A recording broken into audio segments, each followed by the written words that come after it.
Today, in my pen and ink logbook, I'll demonstrate Diamine Scribble Purple Fountain Pen Ink. I've done a handful of pages already, and I think I've got a system down. That doesn't stop me from messing up things. Well, the recorded footage anyway, which is why there's no video for Diamine Salamander ink. At first, I considered redoing that page, but that didn't really make sense. I mean, it's already done. No need to redo it. I'll just show the page in passing and move on. I'm pretty sure most of my viewers aren't the pitchforks and torches sort. Well, there was that one person who got upset saying, "You are not an expert," over a video where I'd literally stated, "I am not an expert." But I like to think they were just having an off day. It happens. I know when I don't get my hot beverage in the morning, I'm all, "Who left this mess here?" And "You know I hate green peppers." But first, I had to reassemble my TWSBI VAC 700R fountain pen. After giving it a thorough cleaning, it lay before me in a jumble of pieces. Yeah, I had to take a moment.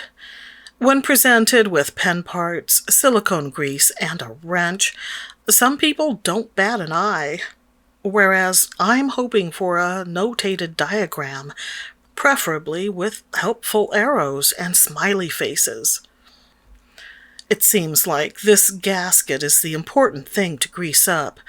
I'm not sure what else requires lubing, so if you're wincing or cringing while watching this, help a gal out in the comments. This pen actually came with a tiny bottle of lubricant, but it's sort of awkward to use.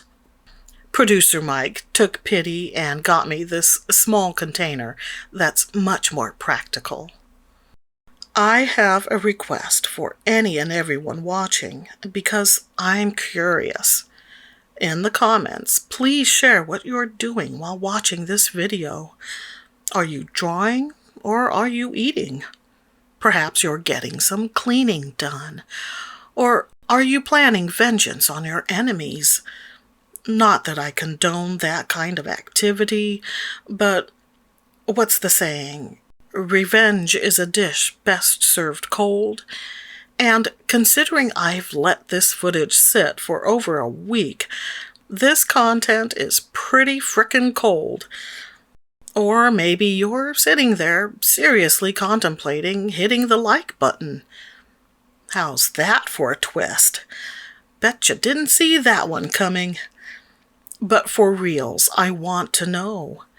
Maybe because I frequently have something playing regardless of whether or not I'm actively paying attention, which means I end up replaying videos because I missed good chunks of them. Now, this size bottle, which is 30 milliliters, has an opening that's a smidge too narrow for this pen. And you'll see the difficulty I had while trying to fill this pen using its vacuum filling system. So after some frustration and mess making, I brought out the syringe. That makes it sound as if I snapped and went psycho, but it actually has a blunt end, and as far as I know, it's intended for just this sort of thing. Does that stop me from imagining I'm Herbert West in his basement laboratory? I'm not telling. The point is, I like the syringe method. Change of topic now, since I'm creeping myself out. This is an example of what I meant when, a while back, I said there can be a certain amount of fussiness to fountain pens, which probably becomes a non-issue once you've worked with them many times and are familiar with the tools. After playing with fountain pens for about 6 months, I consider myself still a newbie. As far as filling and cleaning and maintaining, it's still a process for me. It's still something I have to think through. But I can imagine a place down the line where this has become second nature, and I'm all, what do you mean fussy? There's nothing to it. Here's the page for Diamine Salamander. It's currently one of my favorite inks, and I'm lingering on this page because I'd messed up the recording, so there's no video to go with it. But you get to see the end result here. The overall color is, of course, an earthy sort of green. The name Salamander is an unusual color name, but I think it fits.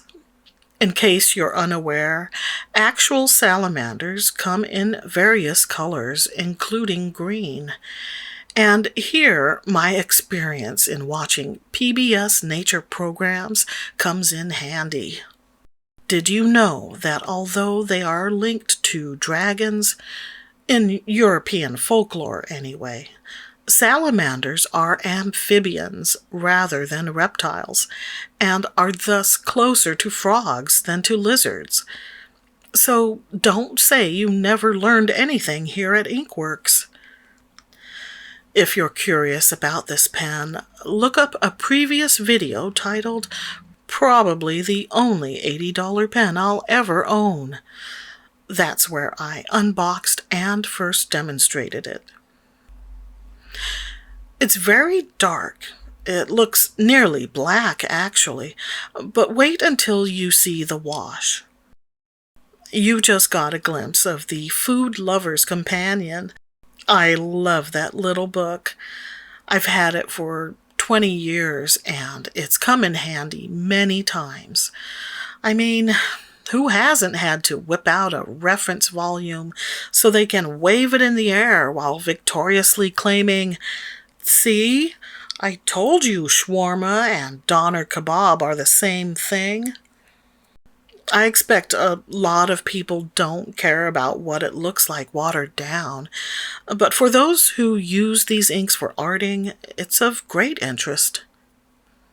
For the doodle subject, I'd already done grapes, and I'd already done eggplant, so I turned to plums.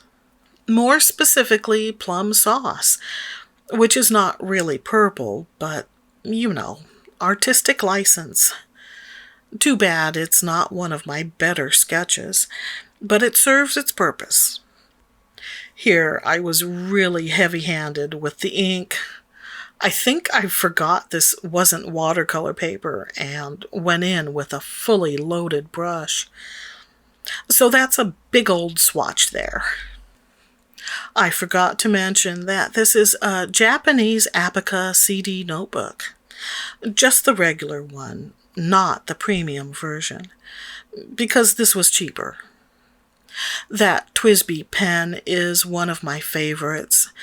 Well, most of my other fountain pens are under $20, so I guess that's not saying a whole lot. But even so, this is a pretty spiffy pen. Okay, I admit I can be swayed by cool factor, and this VAC 700R is the coolest in my collection. Oddly enough, I think I like the less pricey Lamy Safari as much as this TWSBI. In comparison, the Lamy Safari doesn't feel like much in the hand, but I still really enjoy using it. Plus, the Safari has its own cool thing going on, with its design and all those colors it comes in. Writing about and sketching out plum sauce and egg rolls gave my salivary glands a workout. Nothing goes better with a savory pork egg roll than some delicious, sweet and tangy plum sauce. Since we're on the subject, where I grew up, we had an Italian plum tree in the backyard. It was great. When the plums were ripe, they were soft and sweet, and we ate them as is. If they'd fallen before fully ripening, they were firm and tart, and we'd sprinkle a little salt on them for a tasty snack. Of course, not all plums are purple.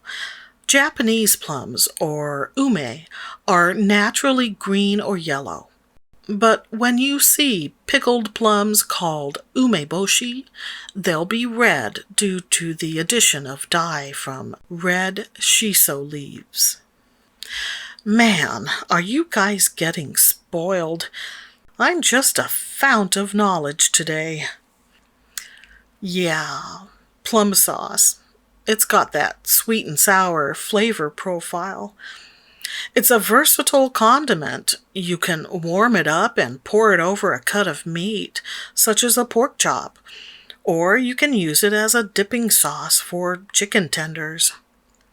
Of course, you can find it at an Asian grocery store. But if your local supermarket has an Asian food aisle, you might find it there with the ponzu and teriyaki sauces. This Scribble purple is a blue-leaning purple. The other purple ink I have is Airband's Poussière de Lune, and you'll see the difference between the two of them when, in a bit, I'll flip back and forth between the pages. This isn't my favorite purple, though. I think it's a great color, but in my mind, at least, it can't compare to Poussière. Right now, my top 3 favorites are Rohrer & Klingner's Sketch Ink Lily, Airband's Poussière de Lune, and Diamine's Salamander. Color-wise, I actually prefer Salamander over Lily, but Lily's waterproofness makes it a go-to ink for arting. Yeah, this is a pretty dark, intense purple, and I expect a lot of people might be just as happy to use a basic black ink. I think it's safe to say it's when you play that the fun comes out. I'm happy to share this pen and ink logbook session. You might be thinking, good gravy, this gal's obsessed with food. And considering that one Thanksgiving when I insisted on egg rolls with plum sauce and a fresh cut whole pineapple, you may have a point. But isn't everyone, to some degree, a foodie? Until next time, remember that exploring colors can be as much fun as exploring flavors. And stay tartsy, my friends.